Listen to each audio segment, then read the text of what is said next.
तमाम मोमिनीन और मोमिनात पूरी दुनिया में जहां जहां आज के इस जश्न को देखा और सुना जा रहा है, हम मोमिनीन और मोमिनात की बारगाह में आज के इस जश्न पे हदिया मुबारकबाद पेश करते हैं और बिलखसूस सरकार वलीउल असर की बारगाह में मुबारकबाद पेश करते हैं। और मेरी दुआ है कि इस खुशी के सदके, इस फरहत के सदके मेरा मालिक तमाम दुनिया के रहने वाले मोमिनीन और मोमिनात को अपने हिफ्ज़ व अमान में रखे, हमें विलायत अमीर अल मोमिनीन पे कारबंद रखे, अज़ाए हुसैन हमारी नस्लों में मुंतकिल फरमाए और हमें मकतब तशय्यो और मकतब अहले बैत का तहफ़्फ़ुज़ और दिफा करने की मेरा मालिक ताकत, जुर्रत और इस्तकामत अता फरमाए। इलाही आमीन। आज का ये जश्न, आज क्योंकि 9 रबीउल अव्वल है, आज के इस दिन को मासूम ने, जो हमारे पास एक हदीस है, वो जनाबे हुज़ैफा यमानी को मेरे मौला अमीर अल मोमिनीन ने आज के दिन की मुनासिबत से, आज के दिन के फजाइल और आज के दिन की बरकतों के बारे में हुज़ैफा यमानी को आगाह किया। मेरे मौला ने आज के दिन के 72 नाम जनाबे हुज़ैफा को तालीम फरमाए और मेरे मौला अमीर अल मोमिनीन ने आज के दिन को ईद गदीर सानी भी कहा है। मेरे मौला ने फरमाया कि ये दिन जो है ये मेरे शियों के लिए दूसरी ईद गदीर है। मेरे मौला ने आज के दिन के 72 नाम जो है वो हुज़ैफा यमानी को तालीम दिए और उनमें से एक नाम जो है वो यौम नज़ाउल अस्वद यानी कि स्याह लिबास उतारने का दिन है। आज के दिन की मुनासिबत से मैंने आपके सामने सरकार इमाम जाफर सादिक अलैहिस्सलाम की एक हदीस मुबारक जो है तलावत की है। मेरे मौला फरमाते हैं रहमल्लाहु शियतना, अल्लाह रहमत करे हमारे शियों पे, खुलक़ मिन फाज़िल तीनतना, कि अल्लाह ने जिन्हें हमारी बची हुई तीनत से खल किया, व ओजन बिमाए विलायतना, और जिनके खमीर को हमारे विलायत के पानी से गूंदा गया है। और उसकी निशानी बताते हुए मौला ने फरमाया यफ़रहूना लिफ़रहिना, ये वो शिया हैं जो हमारी खुशी में खुश होते हैं और हमारी गमी में गमगीन होते हैं। इमाम सादिक ने इस हदीस के 2 हिस्से बयान किए। पहले हिस्से में इमाम ने अपनी रहमत फरमाई कि हमने शियों पे करम यह किया है कि हमने शियों को अपनी बची हुई तीनत से खल किया है, फाजिल तीनत से खल किया है। इस जुमले में इमाम ने ये हमेशा के लिए सवाल का दरवाजा बंद कर दिया कि शिया बनता नहीं बल्कि शिया बनाया जाता है। शिया ने अली होने के लिए जमीन पे आके अली की हमायत करना जरूरी नहीं, बल्कि अरवाह को चुन लिया गया है जिन्होंने अमीर अल मोमिनीन की हमायत में बोलना था। मौला ने फरमाया कि हमने उन्हें अपनी विलायत के पानी के साथ उनके खमीर को गूंदा है, माजून किया है। लफ्ज ओजनो इमाम ने इस्तेमाल किया। ओजनो लफ्ज जो है वो अरबी जुबान में अगर हम इसको देखें तो ये लफ्ज का एक जगह पे कसरत के साथ इस्तेमाल होता है, जिसे उर्दू जुबान में भी इस्तेमाल किया जाता है, जिसे माजून कहते हैं। माजून उसे कहते हैं कि जब 2 या 4 चीजों की अशिया को मिल के आपस में इस तरह मिला दिया जाए कि उनमें से एक चीज दूसरे से जुदा ना हो सके, तो उसे माजून कहते हैं। मौला फरमाते हैं हमने अपने शियों के खमीर को अपने विलायत के पानी के साथ माजून कर दिया गया है, यानी कि इनसे हमारी विलायत को जुदा किया ही नहीं जा सकता। और अगर कोई आज शिया विलायत अली इब्न अबी तालिब से इनकार कर दे तो समझ लीजिएगा कि उनके खमीर में अली की विलायत नहीं है। और मासूम फरमाते हैं कि हमारे शियों के खमीर को हमारे विलायत के पानी के साथ गूंद दिया गया है। इमाम ने निशानियां बताते हुए फरमाया ये हमारी खुशियों में खुश होते हैं और हमारी गमियों में गमगीन होते हैं। यही वजह है कि यकम मुहर्रम से वो शिया जो अहले बैत अलैहिमुस्सलाम का गम लिए हुए बैठे थे, 8 रबीउल अव्वल के बाद आज ही का अगला दिन आया तो ये फरहत में बदल गया, ये खुशी में तब्दील हो गया, इसलिए कि मासूम की आज के दिन के बारे में हदीस वारद हो गई। अब यहाँ पर मैं पहले बहुत से सवालात के जवाब देना चाहूंगा। पहला सवाल ये होता है कि इसे ईद शुजा भी कहा जाता है, इसे ईद मुख्तार भी कहा जाता है, इसे ईद ज़हरा भी कहा जाता है, इसे ईद फरहत भी कहा जाता है। अक्सर मोमिनीन सोशल मीडिया पे सवाल करते हैं कि अगर आज के दिन हजरत अमीर मुख्तार ने इंतकाम लिया था तो फिर इसे ईद ज़हरा क्यों कहा जाता है। फिर दूसरा सवाल यह है कि अमीर मुख्तार ने इंतकाम लिया था इमाम हुसैन की शहादत के बाद 66 हिजरी में, और अमीर अल मोमिनीन ने आज के दिन की निस्बत हुज़ैफा यमानी को अपनी जिंदगी में आज के दिन की फजीलत क्यों बयान कर दी थी। इसलिए कि आज के दिन में सिर्फ और सिर्फ दुश्मनाने हुसैन का नहीं, आज के दिन एक दुश्मन ज़हरा के मरने का भी दिन है, सैयदा के दुश्मन के मरने का दिन है, अहले बैत के सबसे बड़े दुश्मन के मरने का दिन है। 13 साल के बाद अमीर अल मोमिनीन के चेहरे पे उस कातिल ज़हरा के मरने पे जो मुस्कुराहट आई थी, वही मुस्कुराहट बेऐने ही हुसैन के कातिल के मरने पे फिर चौथे अली के चेहरे पे आई थी। पहला अली भी आज के दिन मुस्कुराया था, चौथा अली भी आज के दिन मुस्कुराया था। जी अली इब्ने अबी तालिब भी आज ज़हरा के कातिल के मरने पे मुस्कुराए थे, और अली इब्न अल हुसैन भी हुसैन के कातिल के मरने पे मुस्कुराए थे। लिहाजा आज का जी दिन जो है वो ईद ज़हरा है, जनाब सैयदा के दुश्मन के मरने का दिन है, जनाब सैयदा के दुश्मनों की खुदा की तरफ से इंतकाम का दिन। आज के दिन के लिए मासूम ने बहुत सी फजीलतें बयान की हैं। मौला ने फरमाया कि आज के दिन हमारे शियों को चाहिए कि वो खुशी मनाएं, और आज ही के दिन हमारे शियों की दुआएं हमारी बारगाह में कबूल होती हैं। आज ही के दिन हम अपने शियों को वो अता कर देते हैं जो हाजात उनके जहनों और दिलों में भी छुपी हुई होती हैं। इसके बारे में एक हदीस मिलती है 11वें शहनशाह से, अहमद बिन इसहाक इस हदीस का रावी है।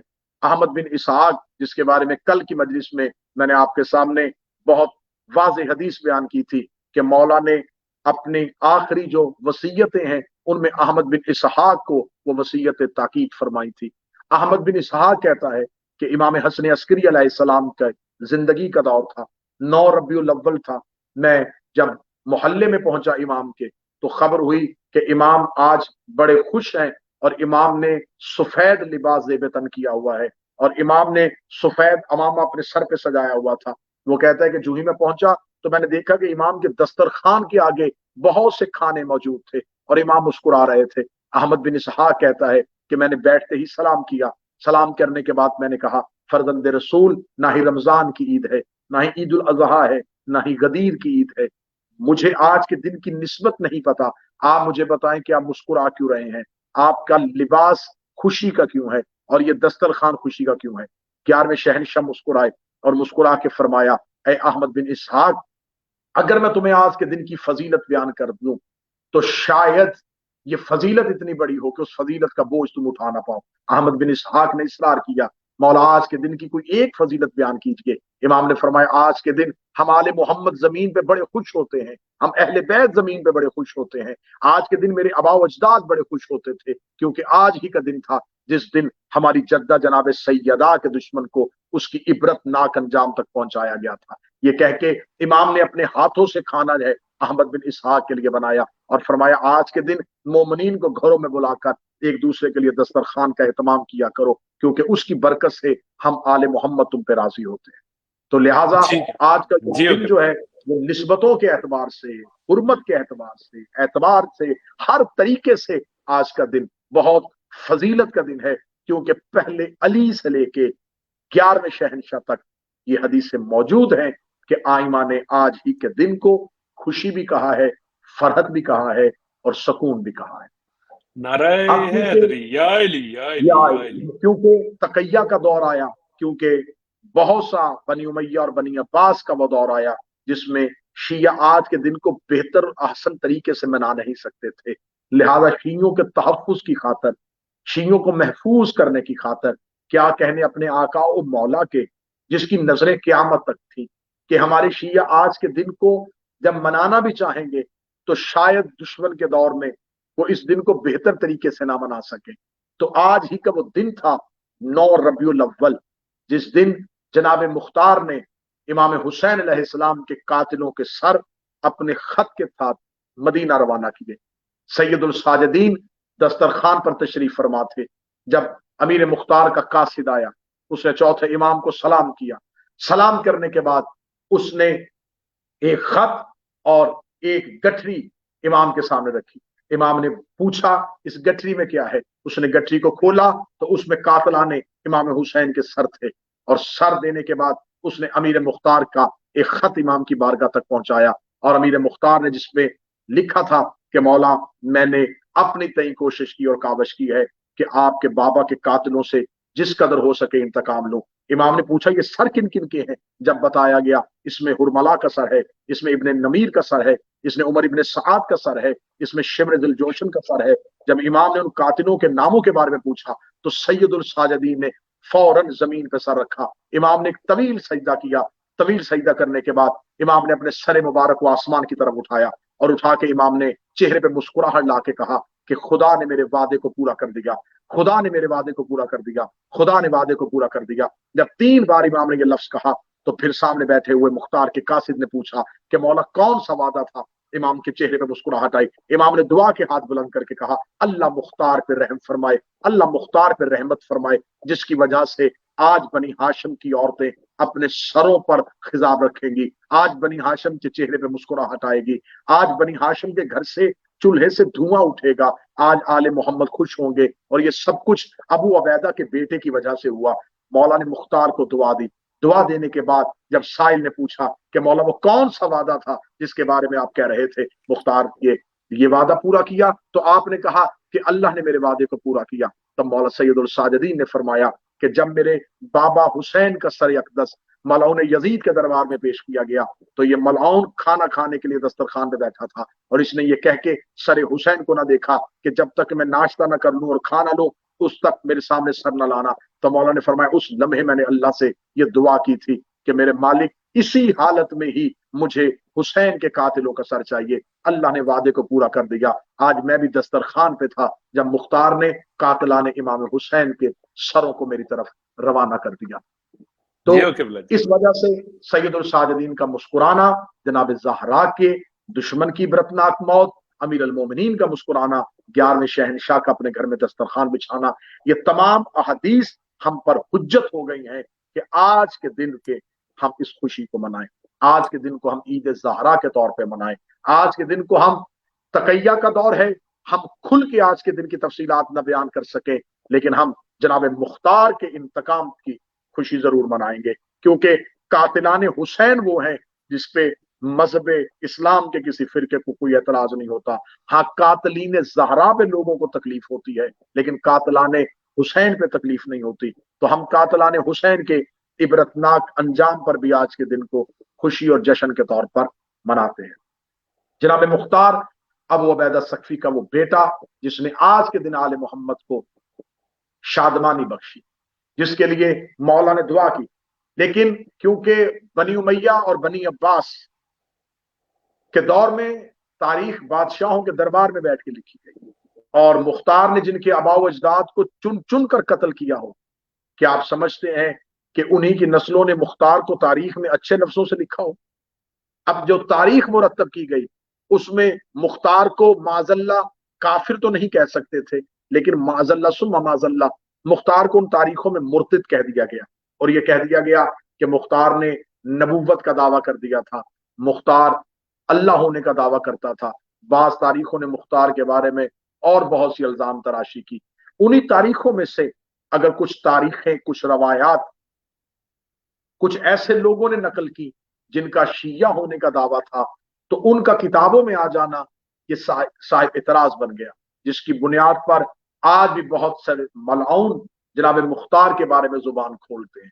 आज भी बहुत सारे मलऊनीन जो हैं वो जनाब मुख्तार के बारे में शिया नाम नेहाद शिया स्कॉलर बन के मुख्तार के बारे में कहते हैं माजल्ला सुम्मा माजल्ला के मुख्तार राह हक पे नहीं था। क्योंकि आज का दिन जनाब मुख्तार सक्फी का दिन है तो जनाब मुख्तार जो है उसके बारे में आज के दिन में जरूर गुफ्तगू होनी चाहिए कि मुख्तार कौन थे। जनाब मुख्तार अबू उबैदा सक्फी के बेटे थे, बनु सुकैफ से इनका ताल्लुक था, ताइफ के रहने वाले थे। यकम हिजरी को जनाब मुख्तार दुनिया में आए हैं। जनाब मुख्तार के बाप अबू उबैदा सक्फी इंतहाई बहादुर, इंतहाई शुजाअत थे। जब पहली खिलाफत का दौर आया तो पहली खिलाफत के दौर से पहले रसूल पाक ने अपने दौर में फतूहात ईरान के लिए जो लश्कर तरतीब दिए थे उसमें मुख्तार के बाप को उसका सरबराह बनाया गया था।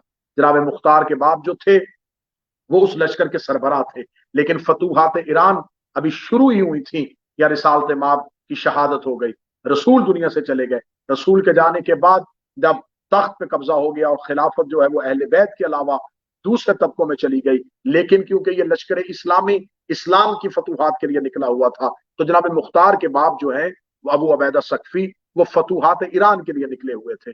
और तवारीख ये कहती है कि इन फतूहात में जनाब मुख्तार 13 साल की सने मुबारक 13 साल इनकी उम्र थी जो अपने बाप के साथ गए हुए थे।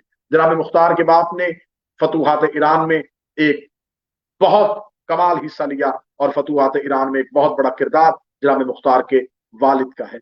वो हाथियों के साथ जंग हो रही थी, हाथियों के लश्कर में, और एक हाथी के नीचे कुचले जाने की वजह से उनकी शहादत हुई। जनाब मुख्तार बचपन में ही बाप के साथ इस्लाम की फतूहात में अपना हिस्सा ले रहे थे। जब जनाब मुख्तार वापस पहुंचते फिर जनाब मुख्तार का अमीर अल मोमिनीन की एक हदीस मिलती है कि जनाब अमीर अल मोमिनीन ने मुख्तार के बचपन में, जब मुख्तार बचपन में बाजार में खेल रहे थे, तो अमीर अल मोमिनीन ने मुख्तार को उठा के अपनी गोद में उठा के मुख्तार के सर पे प्यार दे के कहा था, अल्लाह तुम्हारी अकल को कामल करे। जब पूछा गया था कि मौला आपने इस बच्चे के लिए ये जुमला क्यों कहा, तो अमीर अल मोमिनीन ने फरमाया कि खुदा इसके हाथ से हक की फतह देगा और खुदा इसकी वजह से मेरी औलाद को सुकून बख्शेगा। जनाब मुख्तार जवानी का आलम जंगों में गुजर गया। फिर क्योंकि जनाब मुख्तार ने अमीर अल मोमिनीन के दौर में मुसलसल कूफा में जनाब मुख्तार की सकूनत थी, जनाब मुख्तार की रिहाइश थी। अमीर अल मोमिनीन की शहादत, इमाम हसन की शहादत के बाद कूफा एक मरकजी किरदार रहा। कूफा में बहुत से खतूत जो हैं वो हजरत इमाम हुसैन अलैहिस्सलाम की तरफ रवाना किए गए ताकि हजरत इमाम हुसैन की नुसरत की जाए।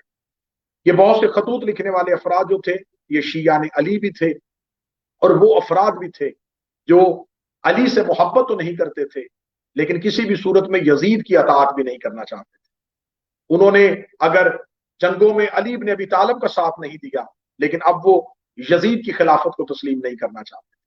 ये खतूत जब इमाम हुसैन अलैहिस्सलाम तक मक्का पहुंचे तो इमाम हुसैन अलैहिस्सलाम ने अपने कासिद जनाब मुस्लिम बिन अकील को मक्का की तरफ रवाना किया। जब जनाब मुस्लिम बिन अकील मक्का पहुंचते हैं तो उस वक्त जनाब मुस्लिम बिन अकील सबसे पहली पनाह जिस घर में लेते हैं वो जनाब मुख्तार ही का घर। जनाब मुख्तार जनाब मुस्लिम बिन अकील को अपने घर में मेहमान रखते हैं। तो अब यहां से दूसरी बात जाहिर होती है कि मुस्लिम बिन अकील बनी हाशम के वो फर्द जो सफीर हुसैन इब्न अली है, वो कूफा जाके जिस इंसान को सबसे ज्यादा बाएतमाद और महफूज पनाहगाह तस्वुर करते हैं वो जनाब मुख्तार है। अगर जनाब मुख्तार के ईमान में रत्ती भर भी कोई शक होता तो सफीर हुसैन कभी मुख्तार के घर पनाह न लेते। जनाब मुख्तार शर्फे मेजबानी जनाब मुख्तार को अता होता है। अब सवाल यह पैदा होता है कि जब जनाब मुस्लिम बिन अकील ने जनाब मुख्तार के घर में पनाह ले ली थी तो फिर आखिर जनाब मुस्लिम बिन अकील की शहादत के वक्त जनाब मुख्तार कहां? जब जनाब मुस्लिम बिन अकील के घर में, जनाब मुख्तार के घर में जनाब मुस्लिम बिन अकील की बैयत होनी शुरू हो जाती है तो अब जनाब मुख्तार चाहते हैं कि जनाब मुस्लिम बिन अकील के लिए एक वसी लश्कर तैयार किया जाए। तो जनाब मुख्तार कूफा से निकलते हैं उन आबादियों की तरफ जो अमीर अल मोमिनीन की शहादत के बाद वो शिया जो कूफा से जा चुके थे, और जनाब मुख्तार कूफा से निकल के उनको दोबारा क्याम के लिए आमादा करने के लिए चले जाते हैं। और जाते हुए जनाब मुस्लिम बिन अकील को कूफा के एक बहुत जिम्मेदार और बुजुर्ग और मजबूत तरीन शख्सियत जनाब हानी बिन उर्वा के घर मेहमान ठहरा देते हैं। जनाब मुख्तार जब चले जाते हैं तो जनाब मुस्लिम बिन अकील की शहादत जो है वो एक अचानक होती है क्योंकि इब्ने ज़ियाद हादसाती तौर पे कूफा का गवर्नर बना दिया जाता है। हादसाती तौर पे बड़ी जल्दी में जल्दी इब्ने ज़ियाद वहां पहुंचता है, कूफा का कंट्रोल संभाल लेता है, आते ही जनाब हानी को कैद करवा लेता है और जनाब मुस्लिम बिन अकील पे हमला करवा के जनाब मुस्लिम बिन अकील को शहीद करवा देता है। ये सब कुछ इतना जल्दी था कि मुख्तार कूफा ना पहुंच सके, और जब जनाब मुख्तार कूफा के करीब पहुंचते हैं तो जनाब मुख्तार को यह खबर मिलती है कि हजरत मुस्लिम बिन अकील को शहीद कर दिया गया। जनाब मुख्तार वहीं पे सवाल करते हैं कि हानी का क्या बना, तो बताया जाता है कि हानी मुस्लिम से पहले शहीद कर दिया गया। फरमाते हैं कि फिर वो कूफे वाले अफराद का क्या बना जिन्होंने हानी के घर में मुस्लिम की बैयत की थी, तो बताया जाता है कि इब्ने ज़ियाद नया गवर्नर तैनात हो गया है जिसकी वजह से कूफा के लोग खौफजदा हो गए। जब जनाब मुख्तार को कूफा के अमूमी हालात के बारे में खबर मिलती है कि अब तो कूफा के हालात बदल गए हैं, अब तो कूफा बड़ा महफूज क्योंकि फौजी छावनी थी, अब कूफा में दारुल अमारा पे हमला करना मुश्किल नहीं नामुमकिन आ गया है, तो अब जनाब मुख्तार वहां पर सरेंडर करते हैं। और अमरो बिन हरेस जो है वो इब्ने ज़ियाद का एक सिपा सलार जो है वो सफेद झंडा लेके कूफा के बाहर खड़ा होता है कि जो इस परचम के नीचे आ जाए اسے امان ملے گی۔ جناب مختار کو خبر ہے کہ جناب مختار نے ایک بہت اہم کام کرنا ہے، اور جناب مختار کو موت سے ڈر نہیں تھا، لیکن مختار اپنے اس اہم کام کے طے ہونے تک زندہ رہنا چاہتے تھے۔ جناب مختار عمرو بن حریث کے اس پرچم کے نیچے آ کے پناہ لیتے ہیں۔ جب ابن زیاد کو خبر ملتی ہے کہ مختار جیسا جری، طاقتور اور باہمت انسان اپنے آپ کو ابن زیاد کے سامنے اس نے اپنے گھٹنے ٹیک دیے ہیں، تو ابن زیاد اس بات پہ یقین نہیں کرتا۔ وہ جناب مختار کو دربار میں بلا جناب مختار دربار میں بلا کے وہ جناب مختار کو زندان میں بھیج دیتا ہے اور جناب مختار کی قید کا حکم دیتا ہے۔ جب جناب مختار قید خانے میں جاتے ہیں تو وہاں جناب مختار کی ملاقات جناب میثم تمار سے بھی ہوتی ہے۔ اب وہاں پر اس وقت تقریباً 4,500 شیعہ نے علی بن ابی طالب جو قیام کرنا چاہتے تھے امام حسین علیہ السلام کی نصرت کے لیے، وہ ابن زیاد کے قید خانے میں تھے۔ جناب مختار وہاں جا کر ایک انقلابی تحریک پیدا کرتے ہیں، لوگوں کے ذہنوں کو انتقام حسین ابن علی کے لیے تیار کرتے ہیں۔ اب تک مختار کو خبر نہیں کہ حسین شہید ہو چکے ہیں، لیکن مختار لوگوں کو نصرت امام کے لیے ترغیب دے رہے ہیں۔ امام حسین کی جب شہادت ہوتی ہے تو مختار ابن زیاد کے قید خانے میں جناب مختار کو یہ خبر قید خانے میں ملتی ہے کہ حسین ابن علی اپنے اصحاب اور انصار کے ساتھ عراق کے ریگستان غازریہ، نینوا اور کربلا میں انہیں شہید کر دیا گیا ہے۔ تو اب وہ وقت جو ہے وہ جناب مختار کے لیے بہت مشکل ترین وقت۔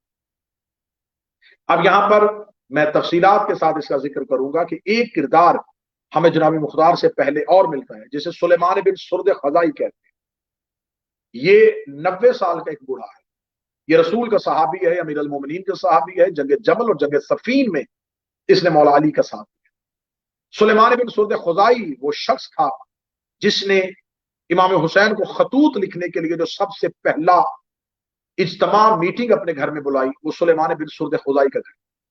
سلیمان بن سرد خزائی کیونکہ 90 سال کا بوڑھا تھا، اس نے مختلف کوفہ کے سرکردہ افراد کو اپنے گھر میں بٹھا کے امام حسین علیہ السلام کی نصرت کے لیے آمادہ کیا اور خطوط لکھوائے، لیکن یہ نصرت امام کے لیے کربلا نہیں جا سکتے، یہ کربلا نہیں پہنچتے، اور انہیں خبر بھی نہیں ہوتی کہ ابن زیاد نے یا یزید نے ایک لشکر جو ہے وہ روانہ کر دیا ہے حسین ابن علی کا رستہ روکنے کے لیے۔ انہیں یہی خبر تھی کہ حسین ابن علی کوفہ ہی آ رہے ہیں۔ جب انہیں یہ پتا چلتا ہے کہ کوفہ پہنچنے سے پہلے امام حسین کو قتل کر دیا گیا ہے، تو اب سلیمان بن سرد خزائی جو ہے یہ ایک لشکر ترتیب دیتے ہیں۔ اس جماعت کو توابین کا نام دیا گیا ہے۔ توابین یعنی کہ توبہ کرنے والے، وہ افراد جو نصرت حسین کے لیے نہیں جا سکے اور بعد میں انہوں نے توبہ کی اور قیام کیا امام حسین کی نصرت کے لیے۔ انہیں توابین بھی کہا جاتا ہے، انہیں ناصرین بھی کہا جاتا ہے۔ سلیمان بن سرد خزائی جو ہے وہ ایک لشکر ترتیب دیتا اور ایک لشکر ترتیب دے کے یہ مختار سے پہلے کا قیام ہے۔ یہ سلیمان بن سرد خزائی کا قیام جو ہے یہ مختار سے پہلے کا قیام، لیکن مضبوط حکمت عملی نہیں تھی، قلت انصار، لوگوں کا ایک جگہ پہ اکٹھا نہ ہونا، جلد بازی اور جذباتیات سے فیصلے کرنا، یہ تمام وہ محرکات تھے جس سے سلیمان بن سرد خزائی جو ہے اس کی تحریک خاطر خواہ نتیجے نہیں دے سکتی۔ بہرحال بہت سے دشمنان اہل بیت کو انہوں نے قتل کیا، اور عین الورہ کے مقام پہ ان کی بڑی گمسان کی جنگ ہوئی، جہاں پر سلیمان بن سرد خزائی کی شہادت بھی ہے اور ان کے باقی اصحاب کی، باقی دوستوں کی بھی شہادت ہے، لیکن مضبوط حکمت عملی نہیں تھی۔ اب اس بات کو سنانے کا مقصد یہ تھا کہ جناب مختار سے پہلے ایک تحریک امام حسین علیہ السلام کے دشمنوں سے انتقام لینے کے لیے بنی تھی، لیکن مضبوط قیادت، مضبوط حکمت عملی نہ ہونے کی بنیاد پہ وہ تحریک ناکام ہو چکی تھی۔ اب جناب مختار کے سامنے سلیمان بن سرد خزائی کا وہ قیام بھی تھا کہ سلیمان بن سرد خزائی کے قیام میں وہ کیا محرکات تھے جس کی وجہ سے سلیمان بہتر نتیجہ نہیں نکال سکے۔ اب جناب مختار کو خبر معلوم ہو گئی کہ اس تمام چیزوں کے لیے ہمیں سب سے پہلے ایک بہت بہتر حکمت عملی کی ضرورت ہے۔ اس حکمت عملی کے لیے مختار کا زندان سے رہا ہونا بڑا ضروری تھا۔ پھر وہ پورا واقعہ اکثر آپ دیکھ چکے ہیں، بلکہ بہت سی کتابوں میں اور یہ فلم کی صورت میں بھی دکھایا جا چکا ہے کہ ایک عمیر نامی معلم جو ہے وہ کسی بہانے سے زندان میں اس کو قید کیا جاتا ہے. جناب مختار کے بارے میں جب اسے خبر ہوتی ہے، جناب مختار ایک خط لکھتے ہیں. عبداللہ ابن عمر کی زوجہ صفیہ جو تھی وہ مختار کی سگی بہن تھی، وہ عبداللہ ابن عمر کی بیوی تھی. جناب مختار اپنی بہن کو خط لکھتے، خط جب بہن تک پہنچتا ہے تو بہن اپنے شوہر عبداللہ ابن عمر کو اس بات پہ مجبور کرتی ہے کہ کیونکہ تمہارے یزید کی حکومت کے ساتھ تعلقات بہتر ہیں اور یزید کے گورنر نے میرے بھائی کو زندان میں رکھا ہوا ہے، اس کی رہائی کا بندوبست کرو. عبداللہ ابن عمر ایک خط لکھتا ہے. وہ سفارشی خط جو ہے وہ جناب مختار کو موصول ہے، وہ ابن زیاد کو موصول ہوتا ہے. اور ابن زیاد عبداللہ ابن عمر جس کے یزید کے ساتھ تعلقات بہتر ہو چکے تھے اور وہ ایک خلیفہ کا بیٹا تھا، ایک بہت بڑی سفارش تھی. اس سفارش کی بنیاد پر ابن زیاد جو ہے وہ مختار کو زندان سے رہائی دیتا. جب رہائی دیتا ہے تو جناب مختار سے 10 کوفہ کے لوگوں کی ضمانت لیتا ہے کہ مختار کوفہ سے باہر نہیں جائیں گے. جناب مختار کوفہ کے اندر مقیم رہتے ہیں اور کوفہ کے اندرونی حالات کا جائزہ لیتے ہیں.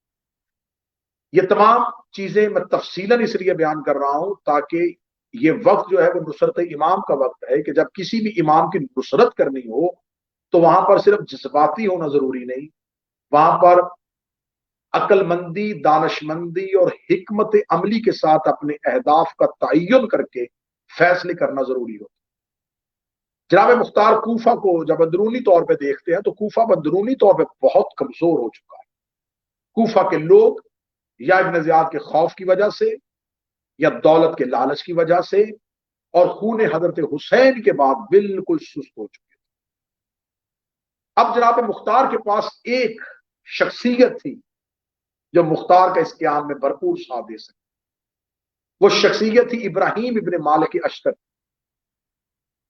جناب مختار ابراہیم ابن مالک اشتر تک اپنا پیغام پہنچا، لیکن ابراہیم ابن مالک اشتر جناب مختار کی دعوت کو یہ کہہ کے ٹھکرا دیتے ہیں کہ جب تک میرے اوپر امام کا حکم نہ آئے تب تک میں جہاد کے لیے تلوار نہیں نکال سکتا، کیونکہ قیام کرنے کے لیے حجت وقت کا اذن ضروری ہے.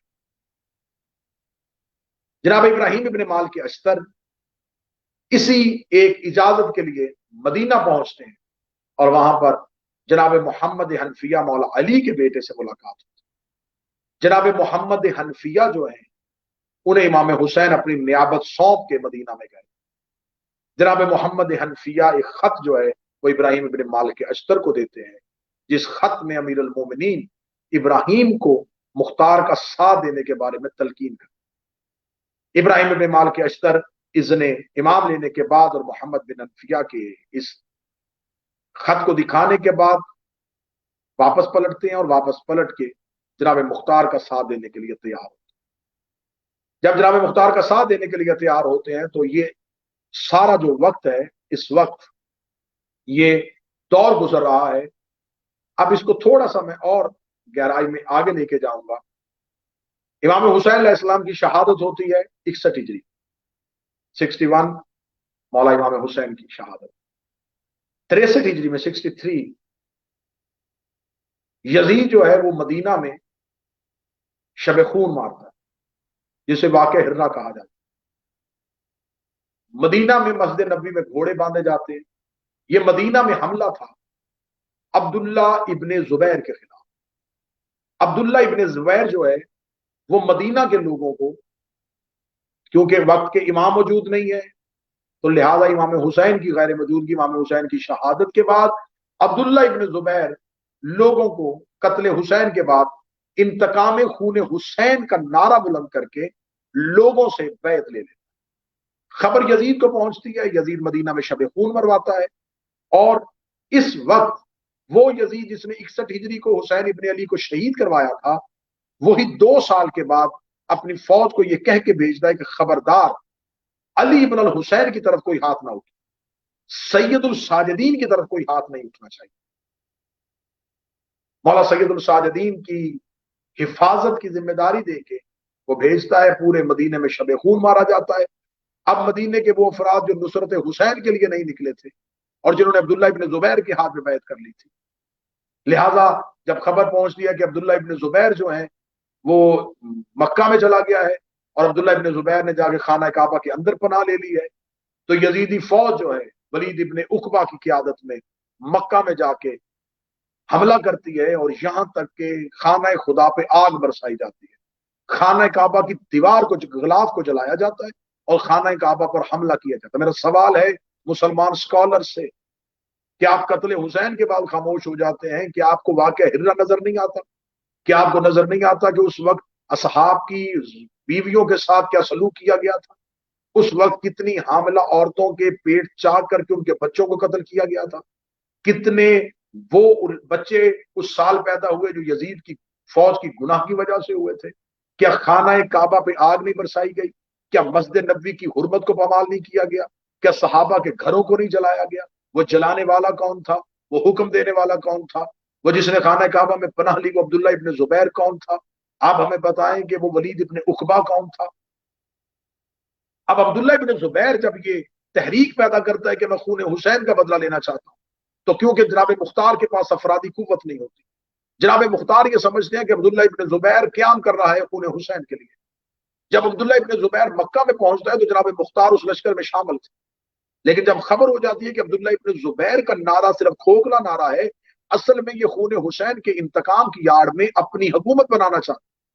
अब जनाब मुख्तार सरगर्दा है, जनाब मुख्तार अकेले हैं, तन्हाई में है और जनाब मुख्तार को एक भरपूर साथ नहीं मिल रहा। चलते चलते 66 हिजरी आ जाती। 66 हिजरी में यजीद वास्ल जहन्नम हो जाता है, यजीद मर जाता है। यजीद के मरने के बाद एक ताकत और एक कुव्वत जो यजीद की जिंदगी में थी वो खत्म होना शुरू होता है। जब यजीद मरता है तो यजीद के मरने के बाद इब्न जियाद जो है, क्योंकि वो बसरा में जाके गवर्नरी करता है और उसने अपनी नियाबत कूफा में उमर बिन हुरैस को दी होती है। अब जब खबर होती है कि यजीद मर चुका है, यजीद के मरने की खबर सुनते ही कूफा वाले दोबारा फिर मुश्तिल हो जाते हैं, यानी कि कूफा वालों में दोबारा जज्बा जवान हो जाता है। अब वो दोबारा चाहते हैं कि हम खून हुसैन का इंतकाम लें, हम अहले बैत का इंतकाम लें, क्योंकि यजीद मर चुका था, इब्न जियाद वहां पर मौजूद नहीं था। अब जनाब मुख्तार कूफा पहुंचते हैं और जनाब मुख्तार लोगों को इकट्ठा करते हैं और इकट्ठा करने के बाद यहां पर जनाब मुख्तार पहला क्याम करते हैं।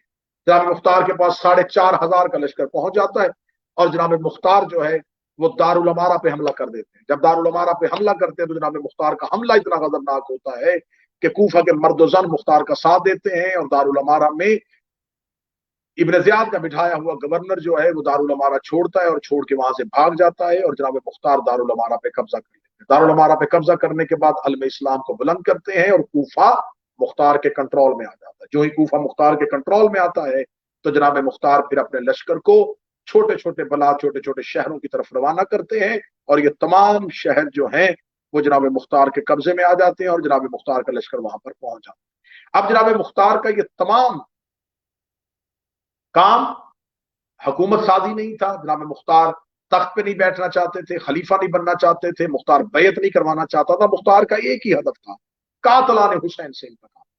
मुख्तार सिर्फ यही चाहते थे कि किसी तरीके से हुसैन इब्न अली के कातलों से इंतकाम लिया जा सके।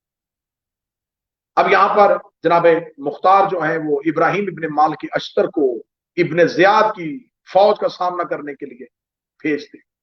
जनाब इब्राहिम इब्न माल की अश्तर 9,000 या 10,000 का लश्कर लेके इब्न जियाद की फौज का मुकाबला करने के लिए जब निकलते हैं तो क्योंकि सारा लश्कर इब्राहिम इब्न माल के अश्तर के साथ चला जाता है और इब्न जियाद 20,000 का लश्कर लेके इब्राहिम इब्न माल के अश्तर का मुकाबला करने के लिए बसरा से निकल आता है। अब कूफा खाली हो जाता है। जब कूफा खाली होता है तो जो कातलाने हुसैन कूफा में छुपे हुए थे वो मुख्तार की हुकूमत के खिलाफ इकट्ठे हो जाते हैं। जनाब मुख्तार इब्राहिम इब्न माल के अश्तर को दोबारा वापस बुलाते हैं, इब्राहिम इब्न माल के अश्तर दोबारा वापस आ जाते हैं और फिर कूफा को कंट्रोल में लिया जाता है। यहां पर जनाब मुख्तार खून हजरत इमाम हुसैन का इंतकाम लेने के लिए अपनी तहरीक को शुरू करते हैं और अब जनाब मुख्तार का एक ही नारा है कि मुझे ज्यादा हुकूमत साजी नहीं चाहिए, मुझे लश्कर नहीं चाहिए, मुझे सिर्फ और सिर्फ ये चाहिए कि मुझे किसी ना किसी तरीके से वो अफराद चाहिए जिन्होंने इमाम हुसैन अलैहिस्सलाम के कत्ल में यजीद का साथ दिया था। जब जनाब मुख्तार ये नारा बुलंद करते हैं तो अब जनाब मुख्तार को कातलान हुसैन के घरों के बारे में पता चलता है। मुख्तार अपनी पुलिस के आला अफसर अबू अमरा को हुक्म देते हैं और 1000 अफराद को बेलचे दे के भेजते हैं कि कूफा के गलियों में चले जाओ और एक भी कातिल हुसैन का घर मुझे कूफा में नजर नहीं आना चाहिए। उनके घरों को पामाल कर दो, उनके घरों को तबाह बर्बाद कर दो। तबाह बर्बाद करने के बाद जनाब मुख्तार जो सबसे पहला इंतकाम लेते हैं वो उन अफराद से लेते हैं जिन्होंने बादस कत्ल हुसैन, बादस शहादत इमाम हुसैन के बदन अकदस पर घोड़े दौड़ाए। जब जनाब मुख्तार उन लोगों को गिरफ्तार करते हैं तो मुख्तार उन लोगों को गिरफ्तार करने के बाद उनके हाथ और पांव पे कील गाड़ के उन्हें जमीन पे लिटाते हैं। उनके हाथ और पांव पे कील गाड़े जाते हैं और कील गाड़ने के बाद मुख्तार एक लश्कर के साथ जिंदा उनकी लाशों को पामाल करवाते हैं और अब खुद मुख्तार अपनी आंखों से उनकी लाशों की पामाली देखते हैं। पहला बदला जनाब मुख्तार लेते हैं उन अफराद से जिन्होंने इमाम हुसैन के जस्द अतहर की बेहुरमती की थी। दूसरा इंतकाम जो मुख्तार ने लिया वो खौली मलाउन से लिया। ये वो मलाउन है जिसने इमाम हुसैन अलैहिस्सलाम का सर अक़दस जब कूफा पहुंचा था तो इस मलाउन ने इमाम हुसैन के सर अक़दस को अपने घर के तनूर में रखा। इसकी बीवी नवार जो थी वो मुहिब्बा अहले बैत थी, वो अहले बैत से मोहब्बत करने वाली थी। वो उस वक्त भी इसके इस अमल पे मलामत करती है और उसको कहती है कि खुदा तुझ पे लानत करे कि लोग अपने घरों में दिरहम दिनार लेके आए और तू फातिमा बिनते मोहम्मद के पिसर का सर लेके आया है। जनाब मुख्तार खौली तक पहुंचते हैं और जब मुख्तार का लश्कर, मुख्तार के फौजी खौली के घर पहुंचते हैं तो ये बैतुल खला में छुप जाता है। और जब मुख्तार के सिपाही इसकी बीवी नवार से पूछते हैं कि खौली कहाँ है तो वो जुबान से कहती है मुझे इल्म नहीं, लेकिन हाथ से इशारा करती है कि वो यहां पर छुपा हुआ है। जनाब मुख्तार को जब पता चलता है कि खौली मिल गया है तो जनाब मुख्तार हुक्म देते हैं कि इसे घर के सामने इसके बदन के टुकड़े करके इसके घर के सामने आग रोशन की जाए और इसकी लाश को नजर आतिश किया जाए। मुख्तार दूसरा बदला लेते हैं खौली से और उसकी लाश को उसके दरवाजे के सामने जलवा देते हैं। जनाब मुख्तार तीसरा इंतकाम लेते हैं हकीम बिन तुफैल से।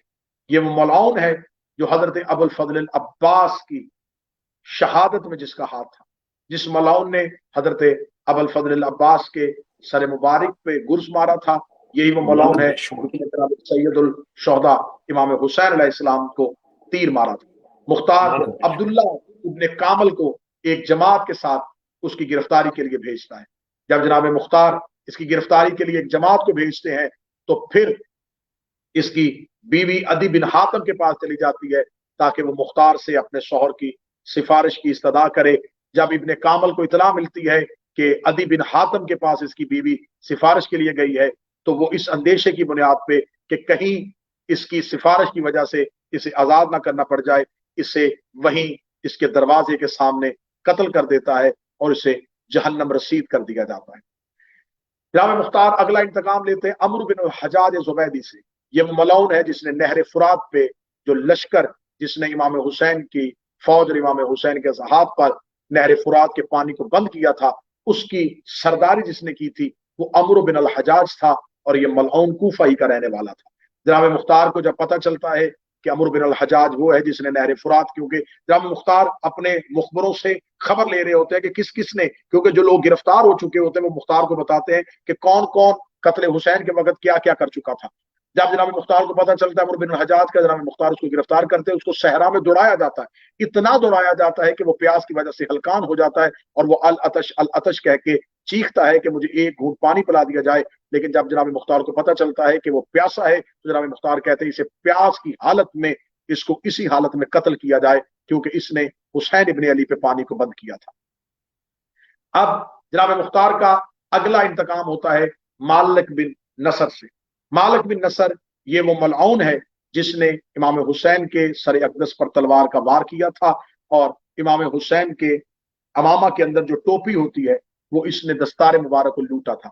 जनाब मुख्तार इससे इंतकाम लेते हैं। ये कादसिया के करीब जाकर छुप जाता है और मुख्तार वहां से इसको जिंदा गिरफ्तार करवाते हैं और इसकी लाश को काटने के बाद इसकी लाश को हाथ और पांव काट दिए जाते हैं और इसके जिस्म को जला दिया जाता है।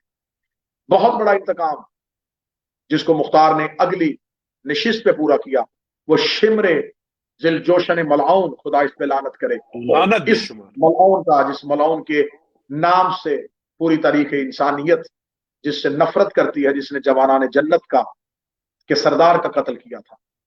जब जनाब मुख्तार को पता चलता है तो जनाब शिमर जो है वो कत्ल हुसैन में बराह रास्त शामिल है। तो अब जनाब मुख्तार दिन ब दिन तड़प रहे हैं शिमर की गिरफ्तारी के लिए। जब जनाब मुख्तार इसके बारे में अपने मुखबरों से इतला लेते हैं तो पता चलता है कि ये कूफा से निकल गया है और इसने बसरा की तरफ जाकर छुप गया। जनाब मुख्तार एक लश्कर को जिसकी तादाद 100 के करीब होती है उसको भेजते हैं इसको गिरफ्तार करने के लिए, और ऐलान करते हैं कि जो सबसे पहले इस मलाउन के सर को कलम करके लेके आएगा मुख्तार उसके लिए बहुत ज्यादा अनाम का दावा करते हैं। और फिर जब खबर पहुंचती है कि शिमर दिल जोशन को जिंदा गिरफ्तार कर लिया गया है तो जनाब मुख्तार कहते हैं कि इसको कूफा के दरवाजे पे इसकी लाश को जिंदा को आग लगाई जाए, और जिंदा को आग लगाने के बाद जनाब मुख्तार एक बहुत बड़ा तेल का कड़ाव गर्म करवाते हैं और इसको जिंदा को आग लगाने के बाद उस गर्म तेल पे उंडेल दिया जाता है और इसे पूरे कूफा के सामने एक इबरतनाक मौत दी जाती है। फिर जनाब मुख्तार हुरमला बिन काहिल असदी मलआउन जिसने शहजादा अली असगर का कत्ल किया था उसके लिए कनासा के मकाम पर उसको एक लश्कर के जरिए गिरफ्तार करते हैं और गिरफ्तार करने के बाद उसे भी एक इबरतनाक मौत दी जाती है। अब अगला हदफ था जनाब मुख्तार का उमर इब्न साद। लानत बेशुमार। उमर इब्न साद वो मलाउन है कि जो जिसके लिए आज भी हम ज़ियारत अशूरा में, ज़ियारत जामिया में मासूम ने जिसके लिए हुक्म किया है कि इस मलाउन पर लानत की जाए। जिस दिन मुख्तार ने खरूज किया था उनकी हुकूमत कायम हो गई तो उमर इब्न साद मलाउन जो है ये रूपोश हो गया था। ये किसी तरह अब्दुल्ला बिन जौदा बिन हेरा के जरिए से, जो कि मुख्तार का करीबी आदमी था, ये अपने लिए अमान नामा लेता है कि मुझे किसी तरीके से मुख्तार से ये अमान ले दो, क्योंकि उमर इब्न साद जो था ये शहादत हुसैन का मरकजी किरदार था, करबला का मरकजी किरदार। जनाब मुख्तार इसे जुमानी अल्फाज में अमान नामा देते हैं। जब अमान नामा देते हैं तो जनाब मुख्तार कहते हैं कि तुझे तब तक अमान है जब तक तू कूफा में रहेगा। जब इसे ये पता चलता है कि मुझे मुख्तार ने अमान दे दिया तो इसे यकीन नहीं आता कि मैं सबसे बड़ा मरकजी किरदार हूं और मुख्तार छोटे छोटे कातिलों को इतनी इबरतनाक मौत दे रहा है, किसी के हाथ पांव काट रहा है, किसी के कील लगा रहा है, किसी को तेल के कड़ाहों में फेंक रहा है, किसी को जिंदा जला रहा है, और मुझे मुख्तार ने अमान क्यों दे दी, ये यकीन नहीं करता। जनाब मुख्तार इसको बुला के इसे अमान नामा देता। अमान नामा देने के बाद ये मुख्तार की हिकमत अमली क्या, मुख्तार चाहते थे कि उमर इब्न साद जैसे मलाउन को अगर मैं अमान दूंगा तो जो छोटे छोटे कातलाने हुसैन अभी मुख्तलिफ जगहों पे छुपे हुए हैं वो ये सोच के कूफे वापस आ जाएंगे कि अगर उमर इब्न साद जैसे शख्स को पनाह मिल सकती है तो हमें अमान क्यों नहीं मिल सकती। जनाब मुख्तार उन लोगों को कूफा वापस बुलाने के लिए उमर इब्न साद मलाउन को अमान बख्श, जब अमान देते हैं तो ये अपने घर में सुकून में बैठ जाता है। फिर एक दिन जब ये इसे खबर पहुंचती है, जिसे कुछ लोग कहते हैं कि मुख्तार ने सिर्फ तुम्हें किसी एक हदफ के लिए रखा है, मुख्तार कभी भी तुम्हें जिंदा नहीं छोड़ेगा, तो तुम इसी बेहतर दौर में कूफा से बाहर निकल जाओ। तो ये अपने ऊंट पे रात की तरीके में कूफा से बाहर निकलता है और सहरा में सफर करते करते करते इसकी आंख बंद हो जाती है और इसे अपनी ऊंट के कोहान पे अपने सर को रख के सो जाता है। जब इसकी आंख खुलती है तो ऊंट वापस कूफा के चौक में खड़ा होता है। ऊंट से वापस दोबारा कूफा ले आता और जनाब मुख्तार इसे गिरफ्तार करवाते हैं। जब जनाब मुख्तार गिरफ्तार करवाते हैं तो ये मलाउन कहता है कि मुख्तार तो अहले बैत का मानने वाला है, तूने मुझे अमान बख्शी थी। मुख्तार ने कहा मैंने तुझे अमान बख्शी थी कि तू कूफा में रहेगा तो तुझे अमान, क्योंकि तू कूफा से निकल गया लिहाजा तेरा अमान नामा खत्म हो गया। तो लिहाजा अब जनाब मुख्तार इसके लिए भी वही इंतकाम लेते हैं कि एक तेल के कड़ाहों को गर्म करवाया जाता है और उससे पहले इसके बदन के अज़ा को काटा जाता है, इसकी आंखों को तेज धार सुए के साथ निकाला जाता है, इसके कानों को काटा जाता है, इसकी जुबान को आग की कैंची के साथ काटा जाता है। तमाम वो सजाएं जो खुदा ने जहन्नम में अहले बैत के दुश्मनों के लिए रखी थी, मुख्तार कुरान का ऐसा हाफिज और ऐसा कारी था कि मुख्तार ने वो इंतकाम जो जहन्नम में अल्लाह ने अहले बैत के दुश्मनों के लिए रखा था, मुख्तार वही इंतकाम जो है वो इस मलआउन के लिए, इस मलआउन के लिए वही इंतकाम लेता है और इसके बदन के अज़ाब को जलाता है। जब इसको गिरफ्तार किया जाता है तो ये मलआउन वो लिबास, वो खुल्लत ख्वाब जो रात के पहनने वाला लिबास है, वो इसने पहना होता है। और जब इसको कत्ल किया जाता है तो ये खुद पिछले साथ कहता है कि जब मैं हुसैन इब्न अली के कत्ल पे आमादा हो चुका था तो हुसैन इब्न अली ने कहा था, पिछले साथ खुदा तुझे उस वक्त मौत देगा जब तू खुल्लत ख्वाब पहन चुका होगा, जब तू सोने का लिबास, सोने के लिए लिबास पहन चुका होगा, और उस वक्त हमारे मुहिब्बीन में से एक मुहिब तुझे गिरफ्तार करके कत्ल करवाएगा। पिछले साल जब इस खबर को हुसैन इब्न अली की जुबान से हुसैन का दुश्मन सुनाता है तो मुख्तार की आंखों से आंसू रवा होते हैं कि वाह हुसैन इब्न अली, आपने अपने इस मुहिब के इंतकाम का पहले से खबर दे दी थी। बजदर बिन सुलैम का कत्ल होता है। अब यहाँ पर एक मलाउन है जिसका नाम कैस इब्न अशअस। लानत कैस बेशुमार। इब्न अशअस जो है ये मुख्तार के दरबार का एक मुकर्रब तरीन, यानी कि मुख्तार का सिपा सलार, जो मुख्तार की फौज का सिपा सलार है, मुख्तार का बड़ा करीबी आदमी है, अब्दुल्ला इब्न कामल। ये कैस इब्न अशअस ये वो मलाउन है जिसकी बहन इमाम हसन को जहर दे। ये वो लानत मलाउन है बेशुमार। जिसके बाप ने सफीन में मौला अली को के लश्कर को छोड़ के यजीद के बाप का साथ दे दिया। ये पूरे का पूरा खानदान मलाउनीन का खानदान। लेकिन इसकी इसकी जो बहन है वो अब्दुल्ला इब्न कामल, जो मुख्तार का सिपा सलार है, मुख्तार का चीफ ऑफ आर्मी स्टाफ है, उसकी बीवी। तो ये किसी न किसी तरीके से अपनी बहन तक इतला पहुंचाता है कि तेरे भाई, तेरे दोनों भाइयों का मुख्तार कत्ल पे आमादा हो चुका है और तेरा ही शौहर अब्दुल्ला इब्न कामल मुख्तार के दरबार में एक वाज़ेह हैसियत रखता है। तो क्या तू ऐसा नहीं कर सकती कि अब्दुल्ला इब्न कामल के जरिए अपने दो भाइयों को अमान ले दे? तो इनकी बहन अब्दुल्ला इब्न कामल से कहती है कि अब्दुल्ला, मैंने जिंदगी में तुमसे कुछ नहीं मांगा, मुख्तार जहां सबको अमान दे रहा है, तो क्या ऐसा नहीं हो सकता कि तू जो जुल्म मेरे भाइयों ने किया उसकी दीद में कोई रकम अदा कर देते हैं, कुछ भी अदा करने के लिए तैयार है, लेकिन तुम मुख्तार से इनके लिए जिंदगी की अमान है। अब्दुल्ला इब्न कामल कहता है, ऐसा कभी ना सोचा। मैंने मुख्तार की आंखों में इंतकाम हुसैन की वो खून उतरा हुआ देखा है कि वो किसी को जिंदा नहीं छोड़े। आखिर इसकी ज़ौजा इसरार करती है तो वो कहता है तो अपने भाइयों को बुलवा। तो अब्दुल्ला इब्न कामल जब कहता है कि बुलवा, तो वो कहती है कि बुलवाना क्या है, मैंने तुम्हारी इजाजत के बगैर उन्हें बुला लिया था, वो मेरे ही घर में ठहरे। अब्दुल्ला इब्न कामल इस बात पे बड़ा परेशान हो जाता है कि अगर मैं अपने घर से गिरफ्तार करवाऊं तो एक तो अपनी बीवी के भाइयों को कैसे गिरफ्तार करवाऊं, फिर अपने घर में ठहरे हुए मेहमानों को मैं ही कैसे गिरफ्तार करूं, क्योंकि ये मेरे ही मेहमान बने हुए, तो मैं मेजबान होने की हैसियत से कैसे गिरफ्तार। पूरी रात अब्दुल्ला इब्न कामल अपने बिस्तर पे करवटें लेता, सुबह नमाज फजर के लिए उठता और मुसल्ले पे कहता, मेरे मालिक, मेरे लिए वो फैसला करने में आसानी करना, ऐसा ना हो कि मैंने मुख्तार का इतना साथ दिया और मुझसे रिश्तेदारी की बुनियाद में ऐसा फैसला हो जाए कि अहले बैत मुझसे नाराज हो। अब्दुल्ला इब्न कामल सुबह को मुख्तार के दरबार में पहुंच और जाके ये सोचता है कि मैं मुख्तार को जाके ये खबर दूं कि किसी ना किसी तरीके से मुख्तार मुझे इस आजमाइश में से निकाले, मुख्तार मेरे लिए कोई आसानी पैदा करे। अब्दुल्ला इब्न कामल जब मुख्तार के पास जाता है तो जनाब मुख्तार उसे अपने पास बैठने के लिए कहता है। अब्दुल्ला इब्न कामल बैठ जाता है। जनाब मुख्तार, क्योंकि अली ने सर पे हाथ रख के कहा था कि अल्लाह ने तेरी अकल को कामल कर दिया, मुख्तार गैब की खबरों को भी जान लेते। जनाब मुख्तार मुस्कुरा के कहते हैं, अब्दुल्ला इब्न कामल, मैं तुझसे एक बहुत अहम काम देना है। अब्दुल्ला इब्न कामल आके कहता है कि मुख्तार, तू भी मुझसे कोई अहम काम लेना चाहता है और मैं भी एक अहम मशवरा तुमसे करना चाहता हूं। जनाब मुख्तार कहते हैं कि मशवरा बाद में करेंगे, लेकिन पहले तू बता, तेरे हाथ में बड़ी बेहतरीन अंगूठी पहनी है, ये कहां से खरीदी है?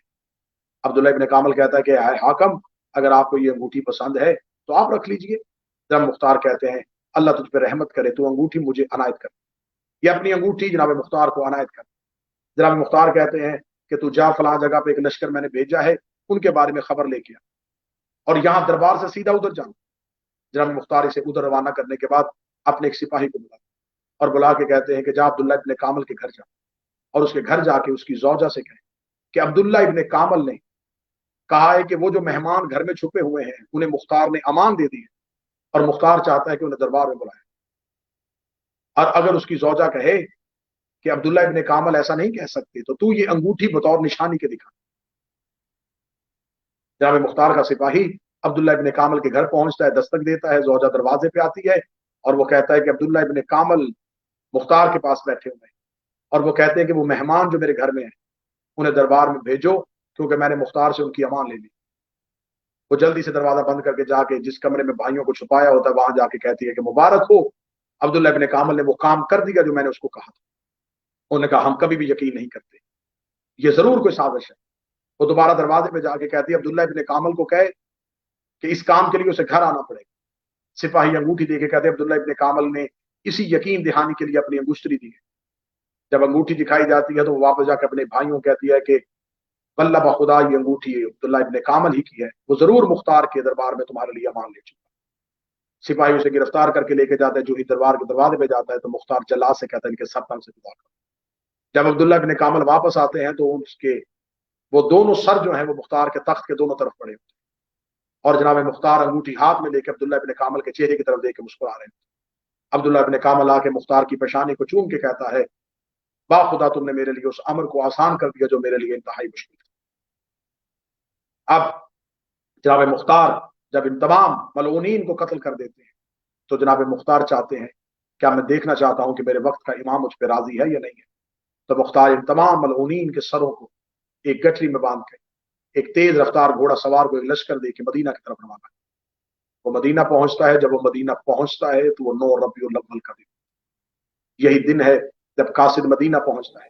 سید سبحان اللہ. الساجدین خانے میں جناب سید الساجدین کے سامنے جب خط کو رکھا جاتا ہے تو جناب سید الساجدین جناب مختار کے حق میں دعا کرتے ہیں اور کہتے ہیں اللہ مختار کی آنکھوں کو ٹھنڈا کرے، اس کی وجہ سے اہل بیت کی آنکھیں ٹھنڈی ہوئی. آج اہل بیت کے گھر میں چراغاں ہوگا. اور مولا 9 ربیع الاول ہی کے دن مختار کے آئے ہوئے وفد کو ایک بہترین دسترخوان پہ کھانا دیتے ہیں. اور آج جب واقعہ کربلا کے بعد سید الساجدین کوئی بھی میٹھی چیز تناول نہیں فرماتے تھے، کوئی بھی چیز ایسی تناول نہیں فرماتے تھے جس میں میٹھا ہو، کیونکہ جناب سید الساجدین کہتے تھے کہ بابا کی شہادت کے بعد ہم اہل بیت پہ کوئی بھی خوراک ہمیں اچھی نہیں لگتی. تو آج مولا سید الساجدین کے دسترخوان پہ جب میٹھا آتا ہے تو نوکر کہتے ہیں کہ مولا کہ آج آپ اسے نوش فرمائیں گے یا طعام کریں گے. تو مولا فرماتے ہیں کہ آج وہ دن ہے جس کی وجہ سے مومنین کے دلوں میں مٹھاس پیدا ہو جائے گی، جس کے دل میں مومنین کے دلوں میں خوشی پیدا ہو جائے گی. جناب سید الساجدین کے چہرے کی مسکراہٹ ہم آل محمد کا جشن ہے. سید الساجدین کے چہرے کا تبسم ہم شیعوں کی عید ہے. ہمارے امام مسکرائے اور پھر پہلی عید عید زہرا، دوسری عید تبسم سید الساجدین، اور پھر تیسری عید کہ یہی وہ دن ہے جس دن میرے وقت کے امام کا دور امامت شروع ہو گیا ہے اور ہم اس امام کی ریت ہیں، ہم اس امام کے نوکر ہیں. ہمارے آقا کی امامت کا دور کا آغاز آج کے دن ہوا تھا، جس کے دور کو آج تک چلتے ہوئے اتنے سال بیت گئے، اتنی صدیاں بیت گئیں، اتنی راتیں اور اتنے دن بیت گئے. ہمارے امام کا دور امامت باقی آئمہ کے دور کی نسبت طولانی ہے، لیکن کیونکہ یہ دور لمبا ضرور ہے لیکن نتیجہ خیز ہے. اس دور میں طولانیت تو ہے، طوالت تو ہے، انتظار بھی ہے، لیکن اس دور کا اختتام بڑا بہتر ہوگا. یہ وہی دور ہوگا جب قاتلان اہل بیت سے، قاتلان سیدہ سے انتقام لیا جائے گا. مختار نے صرف ان سے بدلہ لیا جو حسین کے قتل میں شریک تھے. میرا 12واں شہنشاہ ان سے بدلہ لے گا جو زہرا کے قتل میں شریک تھے، جو علی کے قتل میں شریک تھے، جو حسن مولا کے قتل میں شریک تھے، جو باقی 11 آئمہ کے قتل میں شریک تھے، جو اہل بیت کے قتل میں شریک تھے. مولا ہمیں وہ دن دکھائے، ان گنہگار آنکھوں کو اپنے آقا اور مولا کی زیارت فرمائے. ہمیں وہ دن دکھائے کہ مولا کی ریت بن کے اپنے مولا کی بیعت کر سکے. ہم اپنے مولا کے ساتھ یہ وعدہ کرتے ہیں، 9 ربیع الاول کی شب ہے، ہم تجدید بیعت کرتے ہیں. اے میرے وقت کا امام، ہم آپ کو نہیں دیکھ رہے، آپ ہمیں دیکھ بھی رہے ہیں، ہم سن بھی رہے ہیں. ہم یہ تجدید بیعت کرتے ہیں کہ ہم یہ وعدہ کرتے ہیں کہ ہم اسی غدیر کے اعلان پہ کھڑے ہیں. میرے مولا ہم وعدہ کرتے ہیں اور ہم تجدید کرتے ہیں اور ہم عہد کرتے ہیں کہ اللہ وحدہ لا شریک ہے، محمد صلی اللہ علیہ وآلہ وسلم اس کے آخری رسول ہے، قرآن اس کی آخری کتاب ہے، اور 1,24,000 انبیاء اس کے معصوم انبیاء ہیں. اے میرے مولا یہ عہد کرتے ہیں کہ آپ کے بابا علی کی ولایت مذہب آل محمد میں، مذہب اسلام میں واجبات میں سے ہے۔ علی ولی اللہ ہر عبادت میں واجب ہے، علی ولی اللہ ہر عبادت میں واجب ہے۔ ہم گواہی دیتے ہیں کہ ولایت علی حق ہے، ہم گواہی دیتے ہیں کہ آپ کی جدہ جناب سیدہ جو دربار میں گئی تھی وہ حق میں تھی، ہم گواہی دیتے ہیں کہ جناب سیدہ کی شہادت ہوئی تھی، ہم گواہی دیتے ہیں کہ جناب محسن کی شہادت ہوئی تھی، ہم گواہی دیتے ہیں کہ علی سے ان کے حق خلافت کو چھینا گیا تھا۔ بے شک ہم ان کے دشمنوں سے اظہار برات کرتے ہیں، ہم ان کے بے شک دشمنوں سے نفرت کرتے ہیں، ہم آپ بے کے شک آپ باوجداد کے دشمنوں سے نفرت کرتے ہیں۔ بے اے شک میرے مولا ہم حسین ابن علی کے شہادت پر آج بھی غمگین ہیں، ہم عزادار ہیں حسین ابن علی کے، ہمارے سینے میں دکھ ہے کاش ہم کربلا میں ہوتے، ہم حسین پہ جان نثار ہو جاتے۔ اے میرے مولا ہم گواہی دیتے ہیں ہم آپ کے جد، آپ کے بابا، آپ کے دادا ہر ایک کی امامت کے قائل ہیں، ہم علی بے سے لے شک کے آپ کے بابا سرکار حضرت امام حسن عسکری تک ان کی امامت کے قائل ہیں، ان کی عصمت کے قائل ہیں، ان کی ولایت کے قائل ہیں، ان کی اختیارات کے قائل ہیں، ہم ان کے فضیلت کے قائل ہیں، ہم ان کی قرآن میں فضائل کی گواہی کے قائل ہیں۔ ہم گواہی دیتے ہیں کہ وہ حق پہ تھے، وہ امام حق تھے، وہ منصوص من اللہ تھے، خلافت اور امامت ان کا حق تھا۔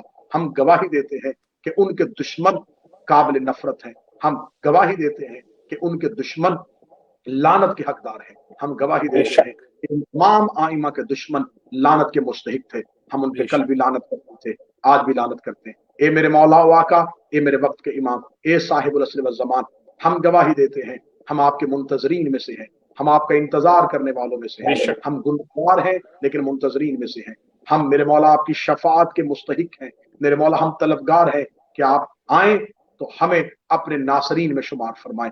ہمارے اندر کوئی اوصاف بے ایسے شک نہیں، ہمارے اندر کوئی فضیلت نہیں ہے، ہمارے پاس کوئی ایسی نیکی نہیں ہے کہ ہم دعویٰ کر سکے کہ ہم آپ کے ناصر ہیں، لیکن آپ کا کرم، آپ کی رحمت، آپ کی بخشش، اس بات پہ ہم یقین کے ساتھ زندگی گزار رہے ہیں کہ آپ ہمیں اپنے دادا کی گواہی کی وجہ سے، اپنے بابا کی عزاداری کی وجہ سے، حسین کے نوکر و عزادار ہونے کی وجہ سے آپ ہمیں ناصرین میں شمار فرمائیں گے، آپ ہمیں محبین میں شمار فرمائیں گے۔ اے میرے آقا و مولا ہماری آنکھوں کو اپنی زیارت سے شرفیاب فرمائیے گا، ہمارے ہاتھوں کو اپنے قدموں پہ لگانے سے شرفیاب فرمائیے گا۔ اے میرے مولا و آقا اپنے ظہور میں تعجیل فرمائیے گا، اور اگر آپ کے ظہور سے پہلے ہم دنیا سے جا جائیں گے تو میرے مولا و آقا کرم فرمائیے گا، ہمیں جب اٹھے تو ہمیں اپنے لشکر میں اٹھائیے گا، اپنے دور الہی رجت آمین میں اپنے لشکر میں شامل فرمائیے گا۔ جو مومنین و مومنات اس دنیا سے جا چکے ہیں، جن کے نام ہمارے ذہنوں اور دعاؤں میں ہیں، اے میرے آقا مولا آج کی شب ہے، آپ دعاؤں کو قبول فرماتے ہیں، میرے مولا آج ان کی قبروں کو سکون بخشیے گا، ان کی قبروں الہی میں آمین رحمت فرمائیے گا۔ میرے الہی مولا آمین جناب سید الساجدین کے تبسم کے طفیل، میرے مولا ان کی قبروں پہ سکون عطا فرمائیے گا۔ جتنے الہی مومنین و آمین مومنات ہیں میرے مرحومین، آپ کے مرحومین شہدائے ملت جعفریہ اور بالخصوص شہید نوید عاشق، اور جتنے بھی ہم تمام کے مرحومین ہیں، سید انتصار شاہ صاحب کے مرحومین ہیں، جتنے دیکھنے والوں کے مرحومین ہیں، سننے والوں کے مرحومین ہیں، میرے مالک آج کی شب انہیں قبر میں زیارت امیر المومنین نصیب فرمائیے گا، زیارت حسین الہی نصیب آمین فرمائیے گا۔ جب الہی میرے آمین وقت کے امام کا ظہور ہو انہیں امام کے لشکر میں شامل فرمائیے گا، الہی آمین دور رجب میں انہیں امام کے ساتھ اٹھائیے گا، ہمیں مولا کی الہی آمین شاہی دیکھنے کی توفیق عطا فرمائیے گا۔ الہی ربنا آمین تقبل منا انک انت السمیع الدعاء، آمین یا رب العالمین۔ اللہم صلی علی محمد وعلی محمد وعجل فرج آل محمد۔